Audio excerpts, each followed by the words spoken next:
Smart technique এডুকেশনের পক্ষ থেকে সকলকে জানাই আন্তরিক শুভেচ্ছা ও অভিনন্দন।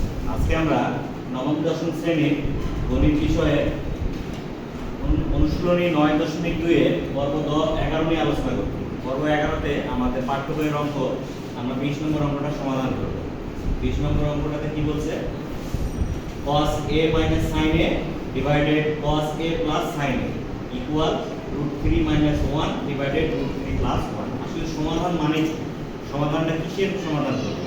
আমরা সমাধান করব, এই সমাধান করে থিটা অর্থাৎ কোণের মান নির্ণয় করব।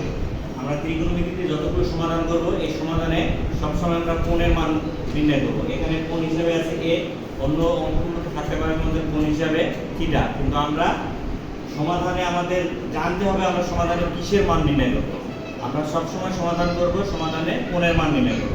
তো চলো আজকে আমরা এটা সমাধান করে a কোণের মান কত হয় সেটা নির্ণয় করি।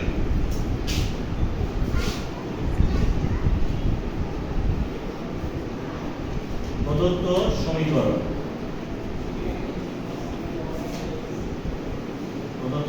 আমাদের কি আছে? cos a minus sin a cos a plus sin a equal √3 minus 1 √3 plus 1।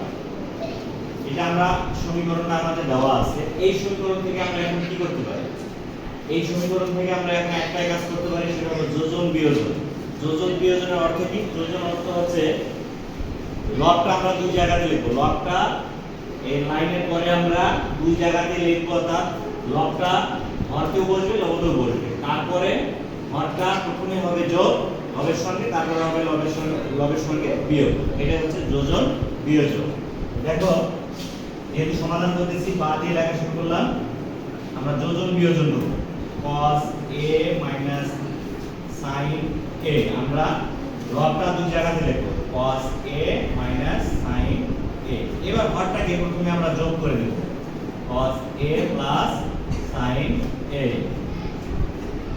এই হরটাকে পরে মাইনাস করে দেব, অর্থাৎ বিয়োজন করব। বিয়োজন অর্থ আছে বিয়োগ cos a, তখন এই চিহ্নটা পরিবর্তন হয়ে যাবে sin a। ঠিক এই পাশটাও আমরা লবটা আগে দুই জায়গায় লিখব, তারপরে হরটাকে প্রথমে যোগ তারপরে বিয়োগ। যোজন বিয়োজন করে এবার আমরা দেখো প্লাস মাইনাস গুলো কেটে দেব। এটা sin প্লাস sin মাইনাস কাটা, cos প্লাস cos মাইনাস কাটা, 1 1 কাটা, √3 কাটা। তাহলে এখানে আমরা দুটো cos যোগ করলে পাবো 2 cos a, দুটো sin যোগ করলে পাবো -2 sin a, দুটো √3 যোগ করলে পাবো √2 দুটো 1 যোগ করলে -2।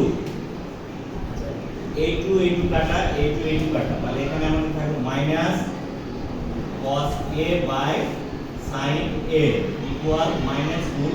উভয় পক্ষ থেকে মাইনাস তুলে দেব, মাইনাস তুলে দিলে থাকবে cos a by sin a equal √3 -1 দ্বারা গুণ করছি। দেখো cos by sin আমরা জানি, cos by sin সমান আমরা জানি cot theta. cos by sin equal cot theta, তাহলে আমরা cos আর sin কে দিয়ে আমরা এখানে লিখতে পারি cot a equal √3। এখন cot কত ডিগ্রির মান? √3। মানগুলো আমাদের জানতে হবে, cot কত ডিগ্রির মান? √3। মানগুলো যদি তোমাদের সমস্যা হয় তাহলে আমার এই অনুশীলনীর পর্ব 1 ভিডিওটি তোমরা দেখবে, আমার চ্যানেল থেকে ভিডিও 1 দেখবে, ওখানে আমি মান নির্ণয়গুলো শিখাই দিচ্ছি। তাহলে cot 3 হচ্ছে cot equal √3। √3 সমান আমরা জানি cot 30 ডিগ্রির মান। cot এই ঠিক থাকলো, √3 পরিবর্তে লিখতে পারি cot 30 ডিগ্রি। যেহেতু cot 30 ডিগ্রি ইকুয়াল √3, উভয় পক্ষ থেকে cot চলে গেলে আমরা এর মানটা পেয়ে গেলাম 30 ডিগ্রি। দেখো আমাদের সমাধানে সবসময় সমাধানে আমাদের কোণের মান নির্ণয় করতে হবে। কোণ a কোণ থাকতে পারে অথবা কোণ থিটাও থাকতে পারে। আমাদের এখানে কোণ a ছিল, আমরা এর মানটা নির্ণয় করলাম 30 ডিগ্রি। এটা হচ্ছে আমাদের এই অঙ্কের সমাধান। তাহলে আমরা এখানে লিখতে পারি অতএব নির্ণয়ের সমাধান a ইকুয়াল 30 ডিগ্রি। ভিডিওটি যদি তোমাদের ভালো লাগে অবশ্যই আমার চ্যানেলটিকে সাবস্ক্রাইব করবে। ধন্যবাদ সকলকে।